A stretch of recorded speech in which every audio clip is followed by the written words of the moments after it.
Welcome to On the Edge with April Mahoney Brains. Here, this is the spot where the conversation is pointed, the guests are sharp, and the responses are never dull. Welcome home, Brains. There's only one requirement to hang out on the edge, is that you open your big brain and close your small mind. Did you bring your thinking caps? It's time to put them on, because the conversation starts now. Okay. Welcome to On the Edge with April Mahoney Brains. How are you this afternoon? I hope you're doing good. I'm counting on you. We're here with Julie Behnken. We're going to talk about pregnancy. Yes, the big P. Post and pre. Or maybe I should have said that first. Pre and post. There's a lot going on, and the world is changing. You would think that there would be less infant mortalities, that there would be a reduction in mental health stress, that there would be less postpartum, that there would be better parenting skills, mental health challenges, all of that in 2025. But we're finding that it's diminishing and it's less, So what we want to do is we want to come up with some strategies. We want to talk to Julie, because this is her zone of genius, about how to prepare if you have a friend that's going through it, if you're a young single mother and you're going through it, if you're like my girlfriend at 47 and pregnant and you going through it. How do you prepare yourself? That and a whole lot more. Let's welcome her to the show. How are you, Julie? I'm doing great. Thank you, April. I'm excited to be here. Oh, are you pregnant? No. No, those years have passed. No, I did it one time and I said, ooh, in my opinion, this is overrated. I don't need to do this 4 or 5 times. My grandmother did it 9 times, and my other cousin's mother did it 28 times. She had 28 kids. Wow. That's all I have no words for that. Just, oh my God. I was like, wow. How is that even possible? That's a machine right there. 28 kids. Yeah, crazy. So tell us a little bit about you and your journey and how you found yourself in the space. Sure. Well, I have one son. I always thought I was a one, maybe 2 kid vision, and decided that one was good for me. But I found a sweet spot personally in with other people's children. Working with other people's children. I had a Waldorf-inspired home childcare for 10 years, and I've since 2022 been working with postpartum families and new parents and those getting ready to be parents for the last 3 years. And that So I kind of get my baby fix and my parent support thing there without me being the one with the teething. Right. Now, are you The teething and now I'm asleep with my high maintenance like sleep mode, white noise, da da da. So I'm a daytime postpartum doula when I do that work, not overnight, but there's a great need for that as well. But my now, journey really. Do you have Mhm. some letters behind your name? Are you clinical, anything, or is this just a coaching? I'm just trying to frame it for my guest. Coaching. I mean, I have a master, I have a master's in interdisciplinary studies Okay.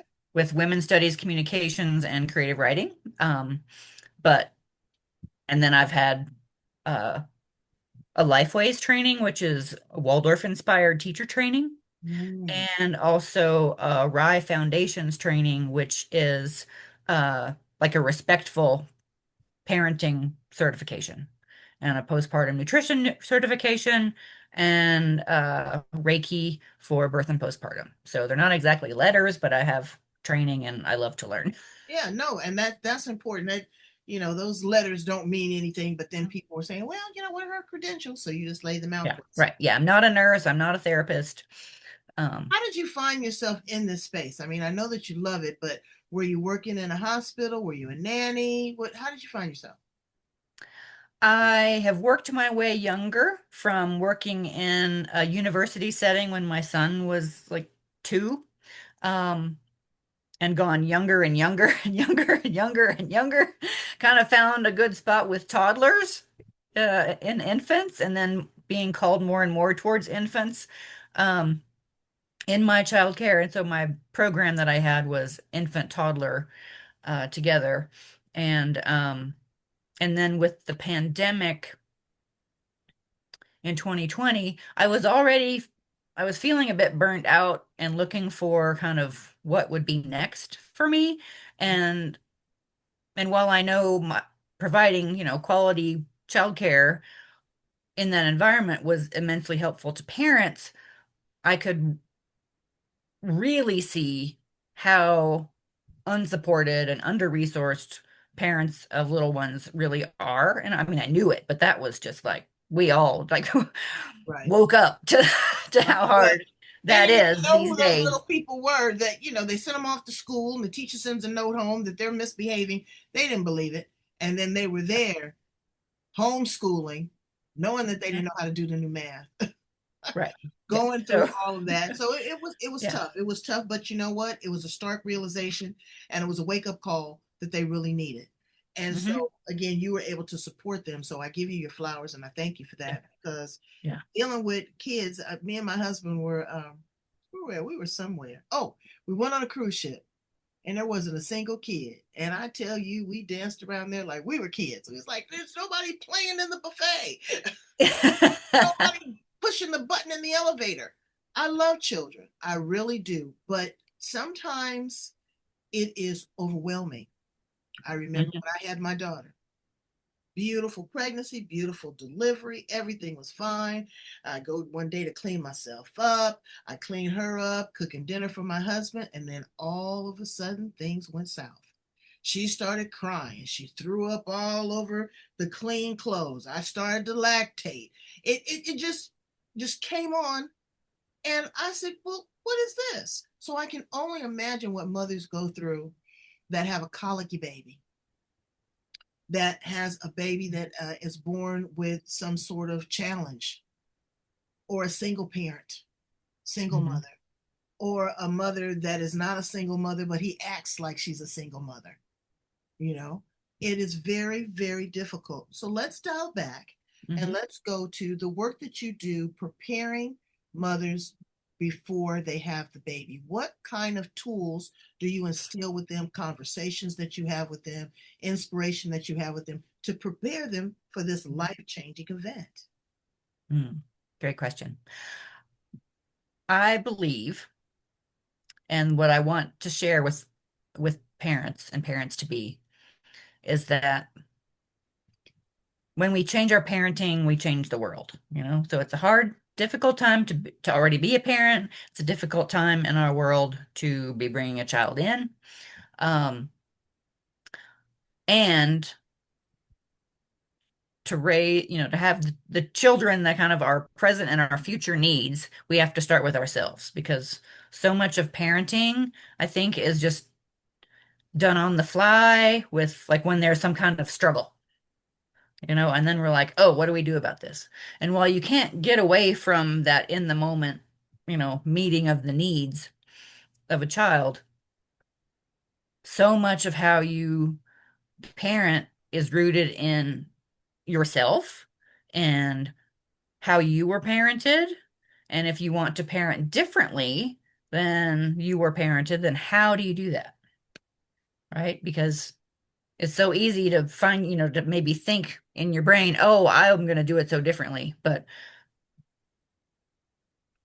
Unless you kind of address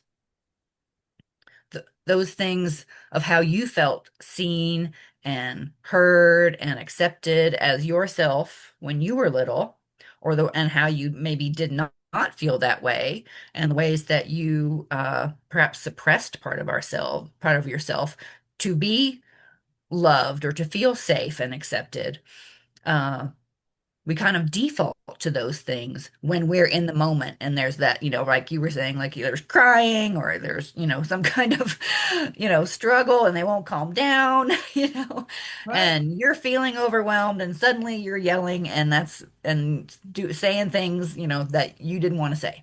right. Um, and granted, that's gonna happen. It's gonna happen. You might as It's well gonna say, happen. "Oh, I'm the perfect parent." And no, you're telling No, a story. no. You're not. And what happens is, again, like you said, it's epigenetics. You could have had trauma when Hmm. you were a child. This could be an unplanned pregnancy. Hmm. That's a whole different mind game right there. This might be um, a woman that had to make a choice, a right to choose, you know. Hmm. So it can be very, very difficult on your own psyche. And all of that goes into the fetus. All of not just your food and your water, but your emotions, your energy, your sound, your environment, all of that goes right into that child before it even comes out. And we have to think about that and take that into consideration. Like me, I loved fish.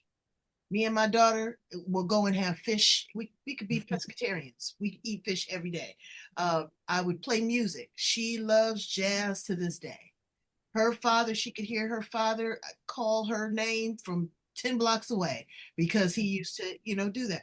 Those are the loving things, but there's also the struggles. Hmm. And so, a couple things I want to ask you about is that um, bad parenting. Parenting is by design. Every child is not going to be the same, and I get that. Hmm. What are some key fundamentals? Okay, I'll give you an example. I had Hmm. one guest on my show, which I'm going to hook you up with her. Oh. Her she was born in an orphanage in Ireland Mm-hmm. when her mother was unwed, and they separated her because, I guess there was shame on the family. She said that she wasn't touched, she wasn't hugged, she wasn't nurtured until she was adopted out. That is so impactful. That is so impactful to a child. Just like reading to them, they absorb that. Whether they see the know the words or not, they absorb that love. So, you know, it's hard to say what is bad parenting. We know hitting them is not good, shaming them, punishing them, not feeding them, not clothing them, but also not giving them the attention that they deserve. Just basic conversation, talking to them like they're a person, you know, Yes. those type of things. So give us some good parenting suggestions.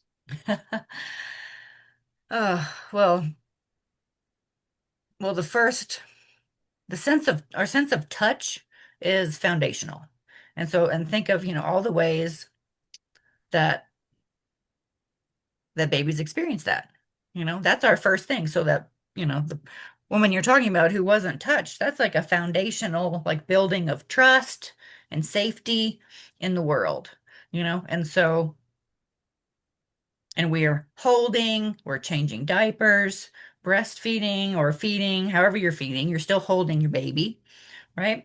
And so by being conscious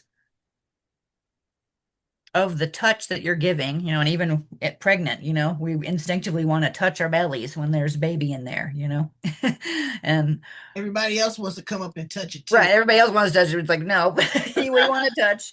And then the process of birth especially through a vaginal birth, is very is In a touch. It's intense. There's a whole lot of like squeezing on the body and moving, and that is a foundation as well for probiotic and like musculature and really squeezing that big soul into this tiny body. Um, so yeah, we have to, for good parenting, good parenting, well, like you were but saying, is to yeah, acknowledge really who they exactly. are and be respectful that this little child is a soul who has come to you to live a life on earth with you, and they are a being worthy of respect as they are. They're sort of in this tiny body that can't do anything and very dependent upon us for survival and nurturance and everything. But yeah, I love what you said about talking to them like they're people. And it's so important I, to reframe so much of what we think about like taking care of babies and little children is that we do things to them rather than with them, you know? So just think of just somebody just came up behind all of a sudden in front of you and like wiped your nose out of nowhere. You know what I mean? You're going to be like, oh, or started to just swiped you up while you're looking outside and they picked you up and started taking your clothes off. Right, right, right, You right, know, right. where we need to slow down and kind of include them. Even that tiny baby may not understand everything you're saying, but if like, oh, we're going to change your diaper. I'm Mhm. going to pick you up now. Right. And then you wait and slowly do that and give them a time to process because it's all new. Everything is like sensory overload in this world. And they don't have any filters. So we want to just be gentle and slow and tell them what's happening and be respectful of who that Right. they're here, And as worthy they of grow and respect. develop, Hmm. understand that the world is going to have an influence on them. It's going to have an impact on them. Be Oh, a of course. be a good listener. You Indeed. know, once you distinguish between your child's cry, yeah, I'm telling you, you got it made. You know when they're hungry. You know when they're wet. You know when they're in pain. There's three Hmm. different distinct cries. And now Yes. I love this. The Mm. mothers are teaching the children sign language. They are teaching Yeah. them. So my girlfriend, I was like, Hmm. she's a year and a half, and she more and thank you and all. And I was like, well, isn't this a beautiful way to communicate? Hmm. They can tell you what their needs are and what they want, and they can show you. Good Yeah. parenting, in my opinion, of being a mother of one, a stepmother of two, but is again that communication skill and being open to figuring out who they are here to be, not who Hmm. I want to mold them to be, but Right. who or what society deems they should be. You know, you might have a child with a reading challenge. That doesn't mean that they're slow. They may excel in art, they may excel in music. You don't know what they are. Be a good listener, be patient, and be patient with yourself. If you find that Hmm. you have a challenge or you're going through something, get the help that you need. Delegate responsibilities. Get a good babysitter, somebody that knows CPR, someone that you can trust, somebody that you just walk up on unexpectedly more than once. I did that to my babysitter, and I tell you, she would be hugging my baby, she'd be rocking her, she'd be singing her. It was fine, but I would pop up at any given time. You cannot underestimate what the world is. Everybody out there is not mean and evil and cruel and a sexual predator. Okay. There's a lot of loving, kind people. I had a guest, I'm going to hook Yes. up with her too. Hmm. She is a nanny for the royal, the royal palace. And she goes in and she works with the children because, again, they're overwhelmed. They want to sleep. When you are sleep deprived, you are evil. When you got financial problems, you are evil. But if you look into the eyes of that little vulnerable soul, it can turn everything around. Now, you've Mhm. worked with parents before, and tell me about some of the work that you do with them postpartum, because that postpartum can be rough. It is. Yes. When I do in-person support, then I do a lot of mama care and baby care.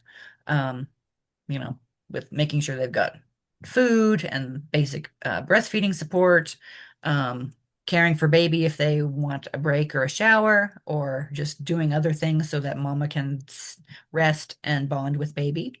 Um, One thing that I love to add both uh, during pregnancy and postpartum, if you didn't already know that, is finding out the parents and the child's human design. which Mm, is kind of like it's based on the same information as your astrology, but just to, in terms of what I was saying earlier and looking at maybe what you did as a child, because we come in authentically until we learn otherwise, right?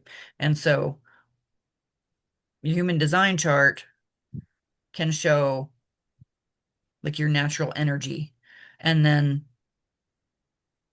pre-birth, we can use that to align with ourselves. Postpartum, I have found that knowing there's some basic things about who I am, that even though motherhood kind of shakes you down to the core and you rise back up again as a new version of yourself, right? So many women say that they feel like they've lost their identity and they don't know who they are anymore mhm, mhm. through that transition in postpartum. Because, like you were saying, how you are when you're sleep deprived, sleep deprived, and your body hurts, and it's so physical, but there's such an emotional toll as well, and hormonal ups and downs. And so, support for what they're going through, and as they're stepping into this parenting journey, I love to add that human design piece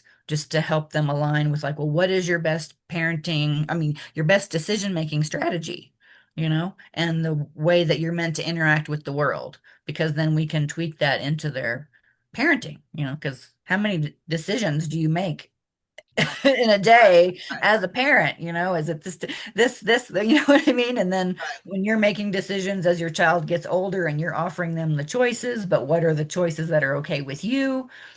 And then uh yeah, Makes perfect yeah. sense. Mm-hmm. But you say so. We talked about the mothers. Let's talk about the fathers for a minute, Mm-hmm. okay? Oh yeah. Daddy do wop. Sometimes men get a little jealous. Mm-hmm. They get, the baby's getting all the attention. You know, Mm-hmm. how come you're not making me my sandwich? How come you don't want to make love? How come I gotta get up and find the remote control? It's always been here before. Now you're changing diapers. There's a lot of things, but also their relationship because they can be excluded Mm-hmm. from situations. The mother is so much bonding with the child Mm-hmm. in fear of lack. Oh, I'm not doing this right. I'm not doing that right. Or they're not developing enough milk to breastfeed. They feel like there's a sense of lack there. But what you need to do is really kind of, I know it can be a challenge sometimes, but open yourself up to asking for help, Mm-hmm. incorporating your person, finding a babysitter, and still showing love and attention to your spouse. That's key because you still want to nurture that relationship. You want to bring your child up with both parents. The design of families are different now. Sometimes you got two fathers, sometimes you got two mothers, but that dynamic of that other person, you've got surrogates, you've got in vitro, it's a whole different. It's not just, doing it and having a baby now. It's a whole Right. lot of other elements that are involved. And so you have to take that into consideration, get the counseling, get the support that you need, because if you don't, you will splinter. And that's not going to be good for you. That's not going to be good for the child between 1 and 5 or their most formative years. Speak, walk, talk, eat, potty train, Mm-hmm. all of that. And be gentle with the potty training. I'm a potty, send your kid to me. I'm a potty training queen. I'll have them potty trained in 3 days. Oh yeah, it's the psychology. It's a Mm. because you know what? You number one, you gotta think, oh, I gotta go. Then I gotta tell somebody. Then I gotta take my pants down. Then I gotta use the bathroom. It's a process. Indeed. And for those mothers, because I had to get on a couple of my friends Mm-hmm. that let their baby sit in that filth, that's nasty. They get all kinds of diseases, yeast infections, all that, even young. Teach your child to use the bathroom, but it's a process. You don't spank, you don't holler and scream. Every time you go, take them with you. Give them a treat, clap your hands, sing a song. It's a part of the learning process, just like walking. Oh, you get so excited when they walk, but you get mad when they have an accident. Going to school, they don't come with instructions. There's a lot of children now that are born that are neurodivergent, ADHD, um, Mhm. autism, speech delayed, just all that. So we have to learn to not overthink it and not be ashamed by it. That's who it is. Get the help that you need. As I have a friend Mhm. right now that the teacher was quick to diagnose the baby as having a ADHD. Come to find out he's gifted. But gifted children have challenges too, fitting in. So all of that is wonderful. What is Mhm. the age group that you work with? What is it from infancy to 5 years old, or what is the Yeah, age that you work with here? mostly 0 to 3, Mm, but yeah, up to about 5, you know. yeah. And Yeah. parenting is so important. Are you finding that fathers are becoming supportive in this area? Yes. Yes, I do believe that these days there's more consciousness around the relationship and that, how each partner is part of it, Mhm. as and and working with how they can support one another, and what the father or partner can do to support the mother who's just given birth. So even while it may seem like, oh, baby just wants her all the time, there's still things that a partner can do to ensure that she is comfortable and that other things are taken care of and that you're also spending time and taking time just partner and baby too to just bond as well. So I do feel like there's been a lot of progress in terms of uh bonding and shifting kind of shifting what it means to be a Right. father these days, where it's still very easy for the whole thing to end up like very traditional gender roles. So if you're not careful, if you're not conscious about that, yeah, that's just easy to do just in terms of how things go, like physically and biologically as you're recovering and feeding and um from birth, and then often, maybe she's staying home a little longer with baby and then he's going back to work, and then we've got this traditional dynamic. And so it really takes a conscious effort on both on part of both to be involved and supportive of each other in the way that they and what they each bring to the child, because each parent will bring their own kind of style and flavor of to their own relationship, and then they have to nurture that relationship that brought that baby into being. So easy for the couple to get kind of put on the back burner, and then, kids finally leave years later and there's nothing left of your relationship. That's the first thing So, our pediatrician told us is find a mm, good babysitter. yeah. I said, what? He says, because you still want to continue to have a relationship with your partner. Hmm. That's very Indeed. important. And then once that is in a way solidified, it blossoms over and pours over into your child. They see the love, they feel the warmth, they get the companionship from both individuals Mhm. that are a part of the family. It makes it a family unit, Right. and Yes. there's a trust there, Hmm. you know. And I try to tell people, I can't tell you how to raise your kids. You do, Hmm. but trust is everything. Trust is Oh, everything. indeed. My mother told me when, 2, 3 years old, you trust me? Do you, this? She showed me. She didn't just automatically expect a response. Hmm. If I fell Right. down, I knew that she was going to come. If I cried, I knew she was going to come. If I did something wrong, I knew there was going to be a consequence for my action. There wasn't necessarily, if someone did something wrong to me, I knew she was going to defend me. Hmm. There was a trust factor there. So I was able to tell her the truth. And she didn't, she wasn't big on liars. She said, you don't have to lie to me. Because I'm going to find out regardless. And everybody lies. I mean, it seems like sometimes that comes out of people's mouths quicker than telling the truth. Hmm. But that's a defense mechanism that they're wondering what is going to be the result. I was in Walmart a couple days ago. I thought I was going to get my head ripped off. This woman was talking to this little boy. She talked to him like he was dirt. She was cussing and swearing. He's playing with stuff and taking it, putting it in the bag. He does what kids do. I couldn't take it, Julie, anymore. And I said, ma'am, I said, I know I'm out of line. I said, but please don't talk to that baby like that. Hmm. I said, he doesn't deserve that. I know he's doing what kids do. I know you want to discipline him, and I can see that you might be a little stressed. Maybe you just want to step back and just take a break. I said, but please don't talk to him like that. I said, because that's going to affect him as he gets older. And she looked at me and she said, thank you. I knew she was going to do all of this kind of stuff, Hmm. but she did. And the little boy's eyes lit up. It's like somebody saved me. Oh. You know, it's the verbal communication, you know, love you, you're beautiful, you're smart, you're intelligent, I believe in you, you're funny. Those Hmm. things encourage and build self-esteem. And you Oh, can start indeed. that from day one. From day one. Don't don't tear anybody down Yeah.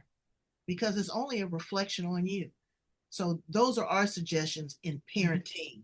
We can't tell you, you can't dictate if you're a bad parent or a good parent. You're gonna have good days and bad days.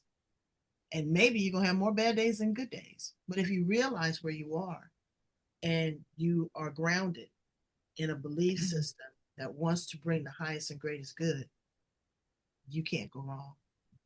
Thank you so much for that, Julie. I think that you are a rock star. I want to ask you some fun questions. If you weren't working with peoples and their kids, what would you be doing? What would I be doing? I might be a Pilates instructor. Ooh, getting to the core. You still like to get to the core. That's good. Yeah. You like to work out? I don't do it as often as I would like to, but I do love Pilates. And yeah, I like that it's ballet based because I can't Yes. be a ballerina anymore. I'm too old and was not Oh. tall enough. So, If you were a flower in the garden, what flower would you choose to be? mm, I love lilacs. Hmm, They smell so good. They're so pretty. they are. If you could have dinner with anybody in the world, who would you choose? AOC, Alessandria, or Really? uh-huh, All right. That'd be good. you know? I'd like to have dinner with Elton John. Ooh, yeah. Yeah. I'd eat with him. Yeah, sure. He'd I'd be eat fun to hang out with. I'd eat Yeah. with Sir Elton in a heartbeat. That would be so much fun. That would be so much Mhm. fun. If you could Yeah. time travel, if you could go back to the past, remain here in the future, I mean in the present, jet to the future, where would you go? Where would you land? Uh,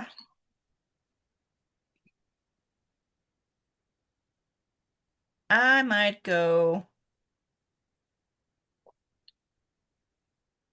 That's a toss up between the present and then just maybe just a few years into the future to see kind of how we end this decade and where we are. How this mess works out. You know, I so know. either way, I know I'm like, we're born for these times, and so Absolutely. I am here Absolutely. at this time doing what I'm doing for the world right now, but I'm also hoping that it's going to get even better Well, in a few years. and yeah, and we just got to keep hope alive. That's all we have, and be the best version of ourselves. Yeah. And my last question is, what do you want your legacy to be? How do you want people to remember you, Julie?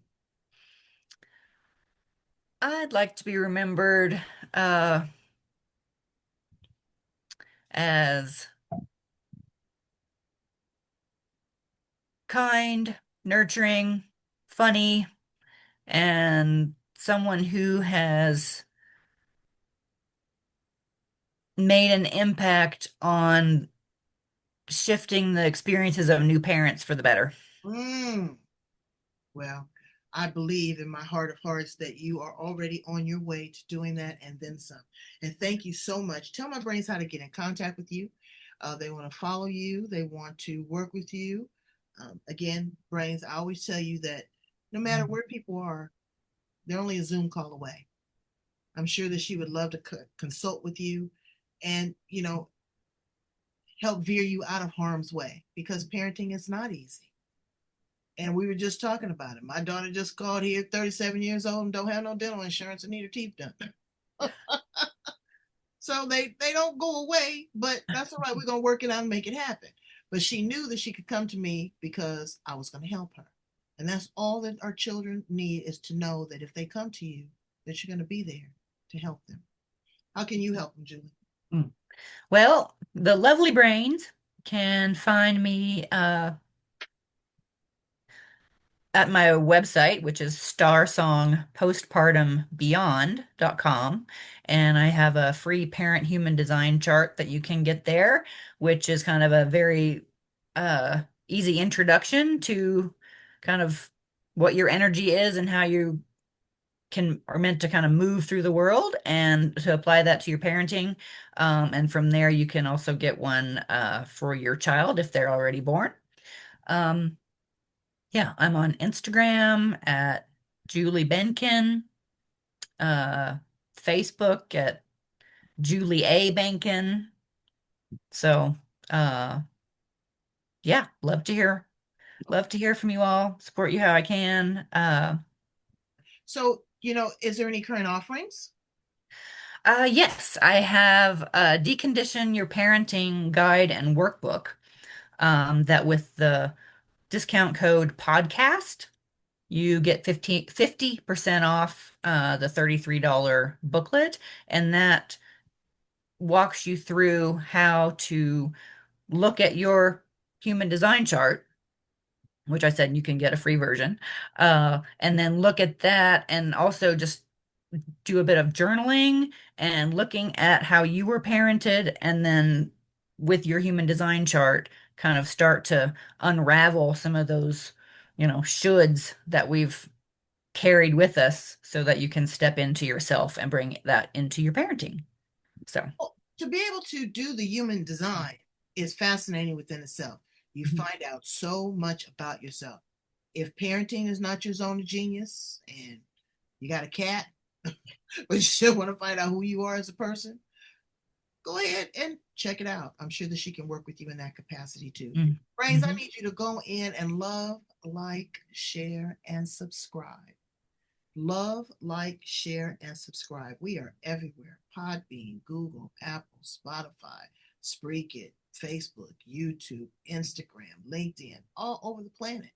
Share this information with someone that needs it. Go back, rewind it, okay? And share this wisdom too. Because if you learn to delegate and offset, you won't feel so overwhelmed. Get with somebody like Julie. That's her zone of genius.